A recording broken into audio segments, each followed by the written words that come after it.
I moved to the United States when I was 21, and that was a game changer for me. It was the first time that I saw a black doctor at the age of 21. First time I saw a black professor at the age of 21, Wow. a black business owner. And you were born and bred in London. And I was born and bred in northwest London.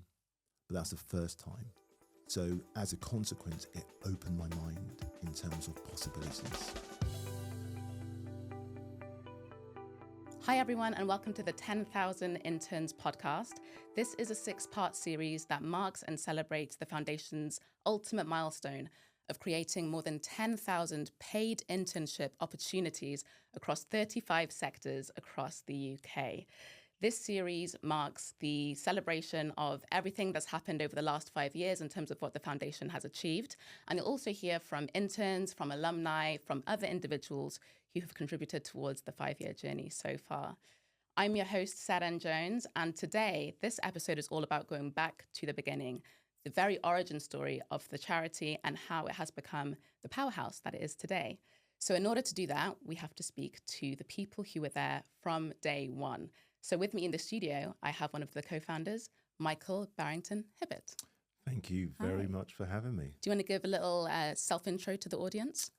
I'm very bad at actually talking about myself, but I'll do my very best. Thank you. So Michael Barrington-Hibbert, I previously, when I was involved in 10,000 Interns 5 years ago, I was running my own organisation called Barrington-Hibbert Associates. So I've spent the last 25 years in leadership and development, working with people, trying to add value to the economy, trying to diversify boardrooms, and certainly 10,000 Interns was very much a fantastic experience for me to be a part of. So really delighted to be here today and answer any questions that you have. Thank you. There are many questions.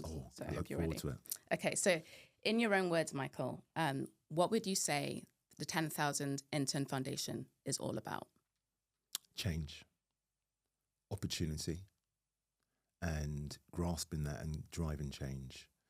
I think when we initially spoke early this week, we spoke about what it meant to me. And it's not only just changed the lives of the interns, I believe it's changed the lives of many of the participating firms who've been involved and supported this incredible initiative. But it's also changed my life. Remember when the genesis of 10,000 Interns was built off the atrocities of the George Floyd murder? Of course. And we also think about the isolation that so many of us had during that time. Loved ones, friends passing away, not having things like this, being in rooms with people. Yeah, sure. I was at the depths of depression. I'm not saying I gave up, but when I got the phone call from John Sorrell, Wal Kalade and Dawid around this incredible initiative, it gave me hope. It gave me belief. And it fundamentally changed my purview of society, but also the impact of actually seeing what humanity can do when they come together. Let's go back then to 2020, because it wasn't the charity then. It wasn't 10,000, right? No, it wasn't. It was 100. No. And you've mentioned already kind of the context that we were living in. You know, we also had, you know, the COVID-19 outbreak, so we were all in lockdown. Yeah. There was this quite agonizing negotiation around the Brexit deal. And you did mention George Floyd, but before that, obviously, we had Ahmaud Arbery, Agreed. who was murdered earlier that year. Agreed. Had Breonna Taylor. And it felt like George Floyd was almost maybe the final nail in the coffin for a lot of people, especially a lot of Black people Agreed. in the diaspora. So what was your why then? You said you got the call from the other co-founders, but for you personally as Michael, what was it that made you think this is the right time to start this initiative? I've always been an advocate in terms of equality and change. I think in terms of the genesis of this program was really trying to pull together, I think it was a case of as many Black portfolio managers together for a get-together, an intervention, as it were, in terms of how we can get Black leaders more closer to the money. So we quickly recognized that in terms of how we're going to change the narrative around Black representation, it's not necessarily going to be at the top. it's going to be around the grassroots level. So when you talk about the change and the impact and the why, it was a case of, like, took me back to when I was 18 and when you were in Cardiff at 18 years of age and thinking about what you're going to do next. That was the why. It was actually looking back at me as an 18-year-old and thinking, I would have loved to have had this opportunity. So initially, the plan was to be 100 interns. And I have to give a special shout out to John Sorrell, who is a marketing Svengali. And he's one of the co-founders. One of the co-founders, an incredible man, incredible human being, who helped quarterback this initiative. But what tended to happen is that through the connectivity of myself, Dawid, Woel, and John, we were able to get so many high-profile organizations on board. And then it was like a waterfall. It then cascaded, where it wasn't just 100 firms, it was 1,000 firms signing up, wanting to be a part of it. And that's when we started to see it grow. So the initial aspect was around financial services, Right. with a focus around asset management. But then we had banks, then we had insurers all knocking on the door and saying, look, we want to be a part of this initiative. And that's what was so inspiring in terms of the City of London, the broader United Kingdom coming together around this initiative. I find that so interesting because when I think back to that specific time, because we're still in 2020, right? There was a lot of Blackness being celebrated. There was a lot of Blackness being recognised, perhaps by organisations and individuals who perhaps were doing or experiencing this recognition for the first time. So to hear that it was well received is quite a relief, because there are many organisations and individuals who've had an experience where perhaps it was that celebration was short-lived, that kind of backing and support was quite short-lived. What did you guys do to ensure that 100 Black Interns at the time kind of cut through that noise and became something sustainable? Great question. I think the first and foremost is we as co-founders, again, were talking about systematic change, but equally, you know, there's some fantastic reports from McKinsey which talks about a diverse workforce provides greater productivity and things of that nature. Of course. But I think in 2020, it gave organizations permission to lean in, because the reality is no one in financial services, it's very difficult to get fired if you make a loss of X percent. But if you say the wrong thing from a racial description of someone, that can stigmatize you throughout your career. And I would say in 2020, I think it's the first time in my living memory that organizations and people are actually given permission to lean in and actually understand and recognize that difference is there and that systematic structures are in place. So you're creating kind of this sustainable organization around social mobility. The four of you, four co-founders, but for some reason I get the impression that none of you stopped doing the day jobs, right? So Correct. what did that kind of routine look like for you during those early phases, those early quarters? It was, and again, lockdown, working from home. So we had that blurred line already, right? We had that blurred line where my living space, my office space, the place that I was locked in for the best part of 5 to 6 months was this small office where we would make magic happen.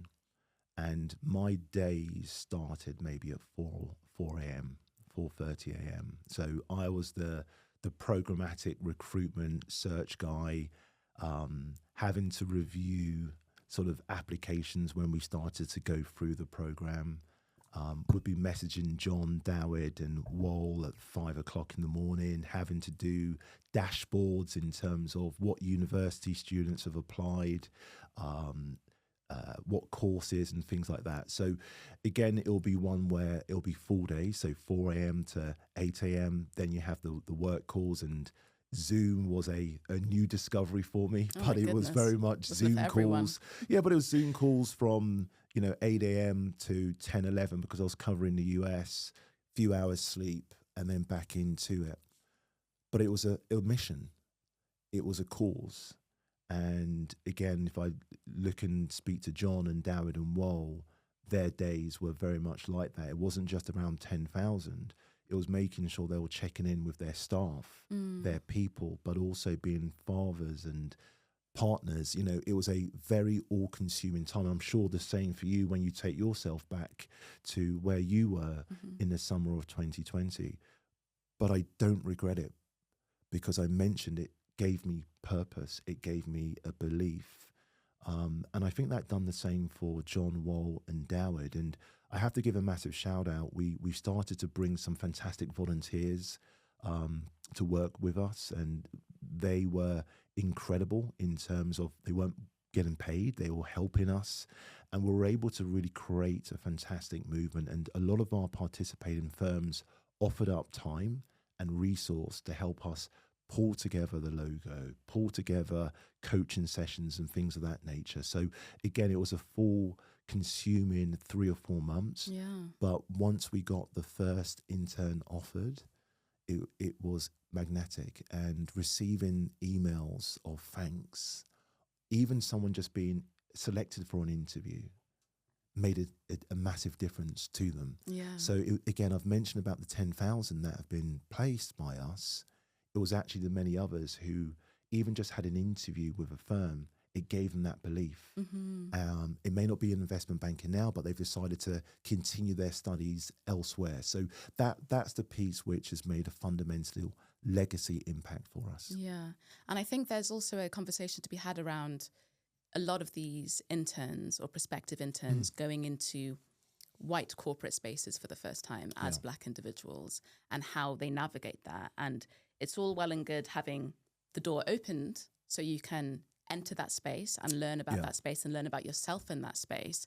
But how do you go about preparing to even be in that space, right? Because a lot of kids don't have access to that type of coaching or teaching or tutoring ahead of being in these environments. So can you tell me a bit more about how 100 Black Interns also kind of filled that gap as well? Yeah, and I think many of the people who view this will understand code switching. Yeah, and of course. You look at the social mobility piece where those that maybe come from a middle class, private school, educated background within diaspora will have a competitive advantage in many respects, because they've been maybe brought up in predominantly white spaces, so therefore can pivot and lean into that. And that was actually one of the biggest fears that many kids that came from my type of background, a council house estate, in terms of what is the etiquette, how do we turn up? And in many respects, we didn't want them to change who they are. We wanted to lean into their authentic self. So in many respects, the fiduciary responsibility for us was actually working with the participating firms and allowing them to understand that if you may not get eye contact in an interview, it's not because the students are being unprofessional, but if they come from a Nigerian background culture, it's actually you don't look at your elders in the eye. It's a show of respect. Yeah, of course. So that was something which was really, really important for us to do, the education around the participating clients, to allow people to show up in their self. Because again, if you know that you can come in and show up and be your authentic self, the productivity, the value add, the impact is going to be huge. Yeah. Whereas if you're thinking, okay, well, can I say this? What do I wear? Those are the aspects which doesn't necessarily correlate in terms of elite performance. Now, don't get me wrong, we absolutely spent time. Dawid was fantastic, one of the co-founders, in terms of organising Zoom sessions where kids can ask some of the most basic fundamental questions. Oh, that's fantastic. But equally, he was able to say, look, this is how you show up. This is what we expect. This is what we need you to do. So there was an understanding from that perspective, but equally, in order for it to work, we had participating firms really understand. Again, it's really clear that some of the first cohort were working from home when the program started. And again, if I go back to when I was 18, I was sharing a room with my brother. It was a council flat. There wasn't, a fantastic iPad or laptop at that time.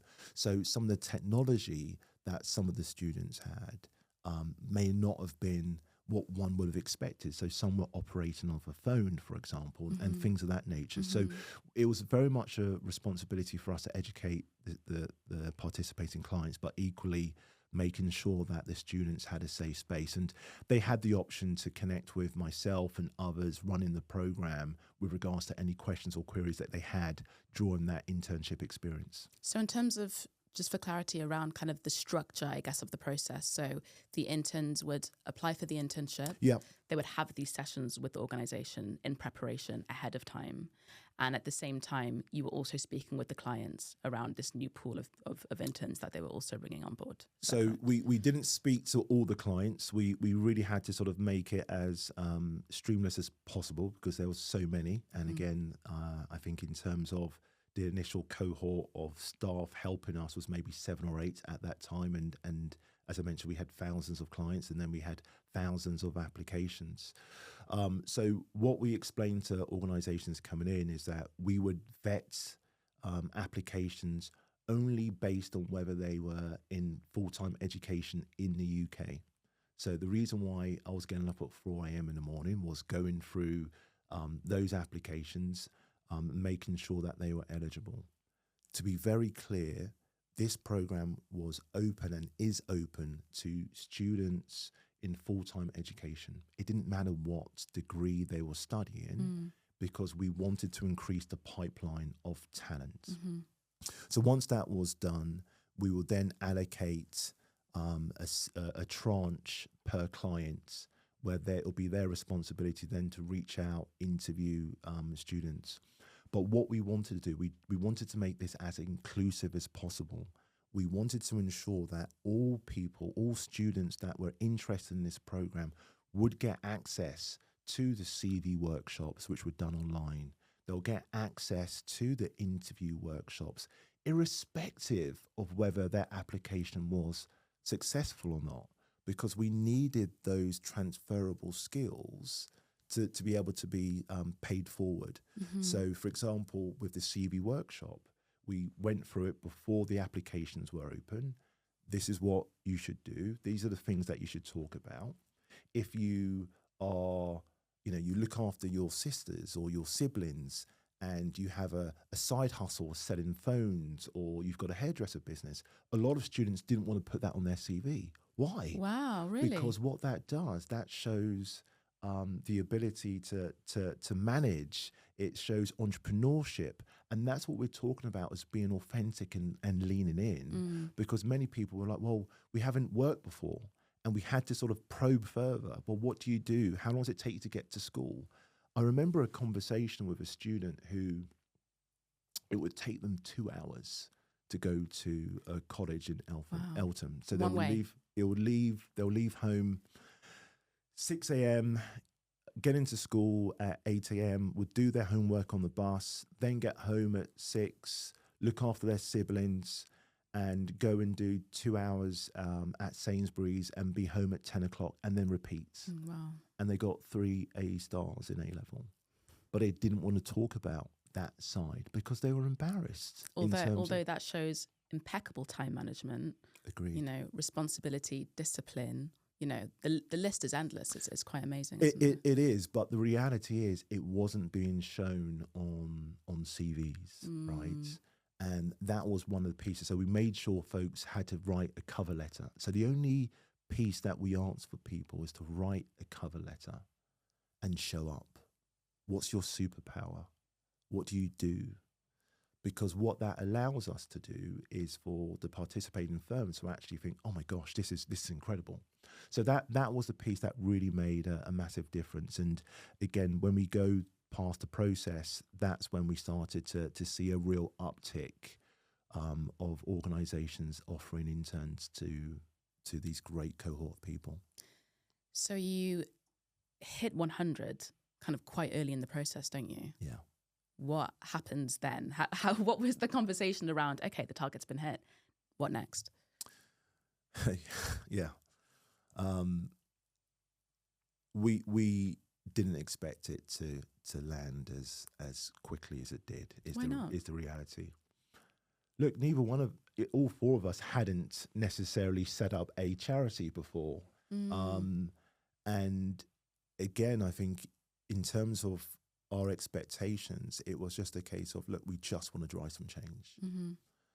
And when we hit 100 and we had more clients, participating firms, asking to, actually begging to get involved, we said, okay, we'll go for 1,000.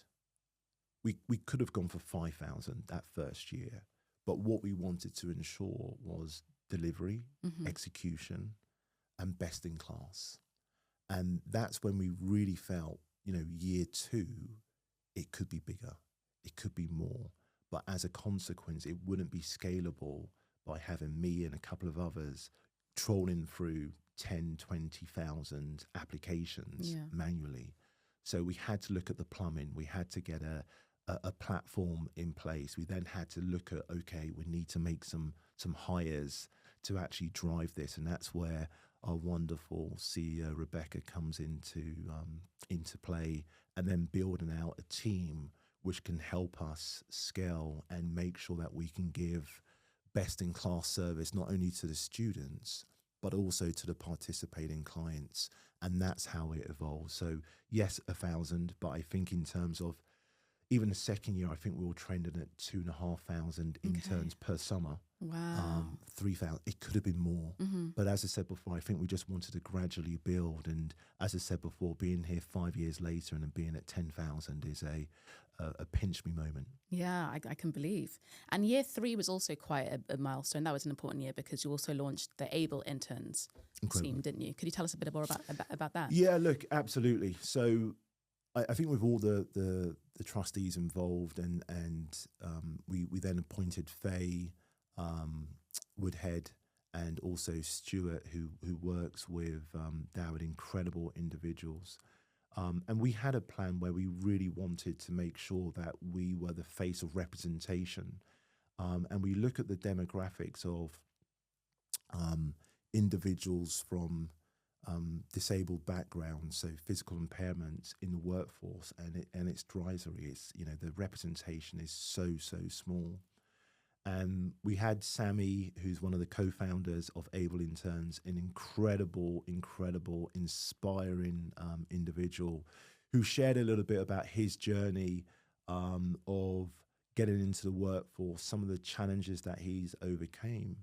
And we really got behind that. And, we were overwhelmed again by clients. And I think there was a real movement with organizations at that present juncture, and still today to a certain extent, around different demographics where they wanted more. And so what we were able to do is that we had the systems and the structure in place to send out the Able Interns program. And what was incredible is there were clients and participating firms, CEOs, C-suite call me and talk about their children for the first time, that they have a learning disability, or they have some form of invisible ailment that other people can't see. And that for me was so meaningful, because we tend to find that a lot of CEOs in banking, I don't want to say are faceless, but they don't talk about themselves. And I think the Able Intern piece really connected us with a broader array of leaders who actually started to share more about their journeys with dealing with disability, learning disabilities, and things of that nature. And we didn't have the uplift of 1,000. I think for us in our first year of launch, we got circa 200, which again was a really good number. And there's some really exciting things happen with Able Interns where we're going to hopefully look to ramp that up a little bit further. But I think in terms of what we were trying to do as a charity is year 3, Able Interns, we will maybe looking at different verticals at some stage in terms of maybe refugees and things of that nature. But I think once, Rebecca got her feet under the table and really wanted to sort of double down around the Black experience, that's what we wanted to lean in. Because I think statistically, and I think this is the piece where we've got the data sets, if we have a student be offered the role, and that was the thing which was really empowering for us, these were just internships opportunities, but we had organisations offer permanent roles to folks in 2020, 2021. Wow.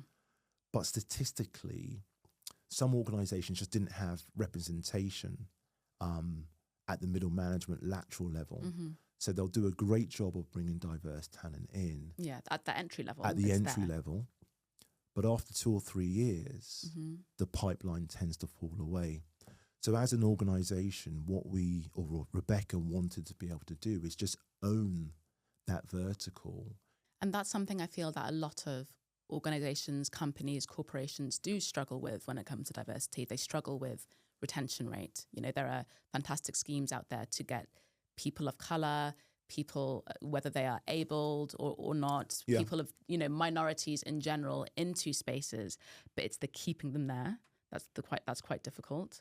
So after these interns have their 6 to 8 weeks, and maybe some of them aren't offered, you know, whether it's a graduate scheme or kind of a more permanent role, again, where does the charity come in to ensure that actually those 6 to 8 weeks were still vital and it can lead to something else? No, that's a great question. So I just want to be very clear. With the internship, it is a opportunity. There's no responsibility from the participating firm to offer folks, interns, a permanent role. It's an opportunity. But what we clearly identified was the importance of the alumni, the importance of community, the importance of actually showing up into a room where you've got someone that has gone through a similar experience to you. So we look at our alumni base, it's super activated. We look at our referral rates where, you know, certain universities tend to keep giving us incredible returns of their student population. So from that point of view, we recognise the importance of that in terms of them having each other. But equally is what we've done after the internship, we did host, you know, programs, Zoom calls in terms of connectivity. Mm-hmm. So each year we reset after the summer. The program or application program will start in September. So they'll have this systematic element, touch points of 10,000 interns, events that we're hosting. They're great awards, the Alexander Paul Awards that we host. So as an organisation, we tend to have 2 or 3 events a year, but also with the leadership team, they go into universities, run workshops as well. So that's enabled us to stay activated. But what I will also say, a number of the participating firms have stayed in touch with our students, have invited them to events that they're organising as well. So it's been able to cascade where a number of students are having so many touch points, not just from the charity, not just from the alumni, but also the participating firms that they've interned with as well. That's fantastic. Michael, how is the 10,000 Interns Foundation different to other social mobility charities that exist in the UK? Wow, that is the $1 million question. I want to be very clear. There are some incredible charities out there. I think what is unique about our organisation, it was born out of a tragedy and is built into a meaningful movement which will hopefully outlast us.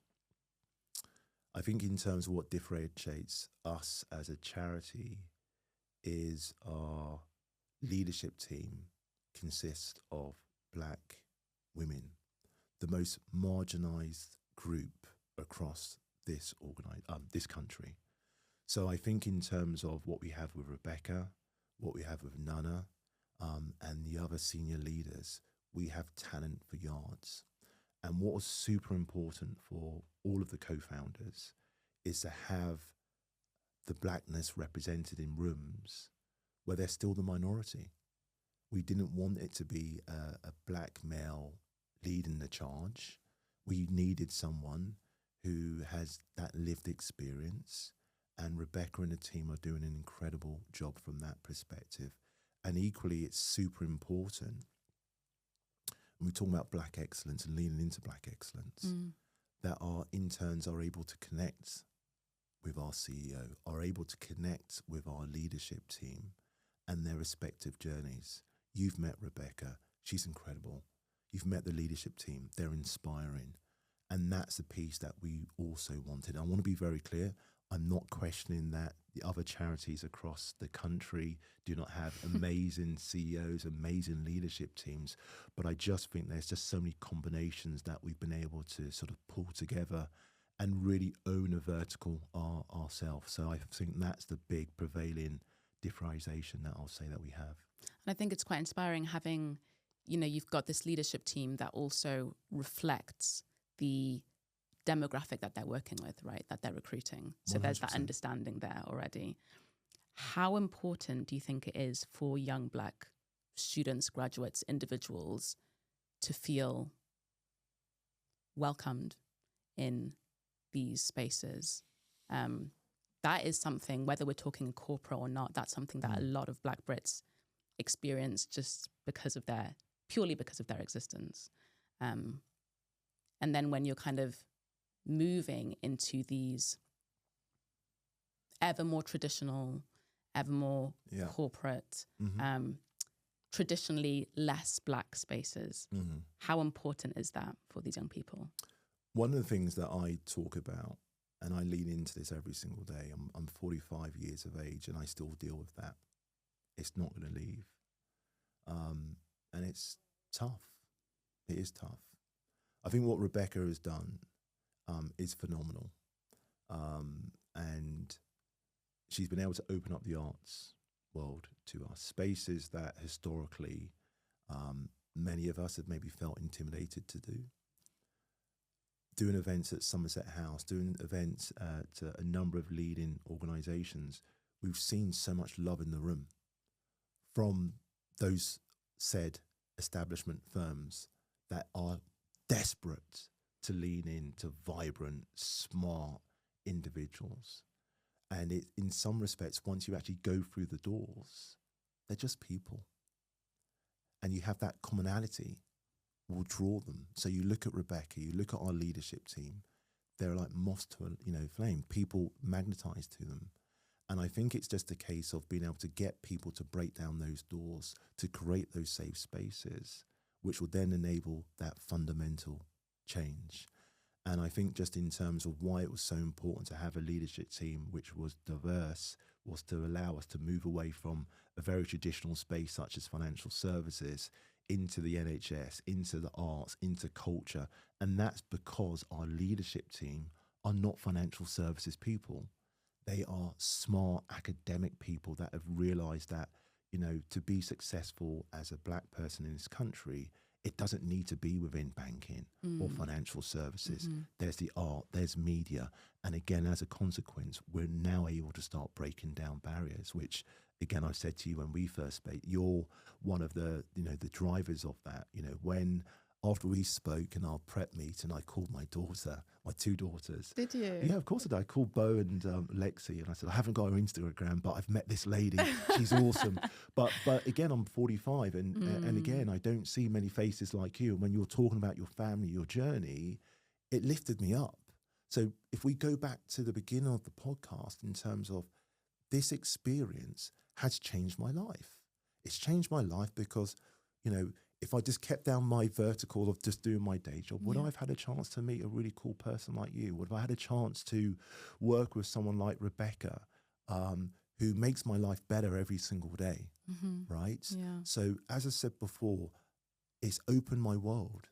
And I think in terms of people let their world get open, the experiences, the opportunities will be tenfold.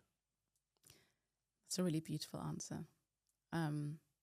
And I love how you've spoken about Michael Barrington-Hibbert today. But if Michael Barrington-Hibbert, when he was 18, 19, 20, had access to a foundation like 10,000 interns, how do you think your life would have been different? Or how would you have responded to this type of access and opportunity? So I don't know if you've been speaking to my kids, okay, because I have this conversation with them every day. If I had these opportunities, I would have been X, Y, and Z. So firstly, I wouldn't change anything because the reality is for me, in terms of the resilience, the grits, et cetera, et cetera. However, I think it would have fundamentally changed my life. And the reason being is that I moved to the United States when I was 21. And that was a game changer for me. It was the first time that I saw a black doctor at the age of 21. First time I saw a black professor at the age of 21, wow. A black business owner. And you were born and bred in London. And I was born and bred in northwest London. But that's the first time. So as a consequence, it opened my mind in terms of possibilities. So if I had this opportunity, if I had a Rebecca, or I did have a Rebecca, my mum's a fantastic role model, but the reality is if I had a Rebecca or 10,000 interns, if I had a cohort of alumni and organisations, I knew what the options were. To sort of close out the question, I remember growing up in a council flat with my brother and I. My mum would have to go off to work, and our babysitter was a TV. We used to watch TV. We weren't allowed outside. And I remember a movie with Eddie Murphy called, I think it's called Changing Places, with Dan Aykroyd, where Eddie Murphy is a homeless black veteran and Dan Aykroyd was a Wall Street broker. And there was a bet to change them and see who could succeed. And I watched that and I thought, I want to work in finance from TV. And that was 40 odd years ago. I remember watching that when I was 5. I did get to Wall Street, but it was a very different journey. As opposed to that TV, we've got programs like 10,000 Interns that can make people's worlds get bigger. So I think just in terms of the impact of this, and I go back to me watching TV, but you've got students that have got demonstrable success of folks that are a year ahead of them who've interned at a bank or have gone and worked for the NHS. That's what you call impact. That's where you've got change. And that's where I think in terms of where 10,000 Interns is today, starts off with Wal, John, Dawid, all of our lived experiences coming together and then being driven by the fantastic leadership of Rebecca and her team. What a lovely way to wrap up the conversation. Lovely 360 back to the beginning. Thank you so much, Michael. It's been a pleasure speaking with you. Thank you very much for having me. No problem at all. If you've liked anything you've heard in this episode, if you've taken to Michael himself and you'd like to know more about the foundation and the charity, you can learn more by following them on LinkedIn and on Instagram. And of course, you can go to their website, which is 10,000internsfoundation.com. Thank you so much for tuning into this episode. I look forward to seeing you guys next week. Bye.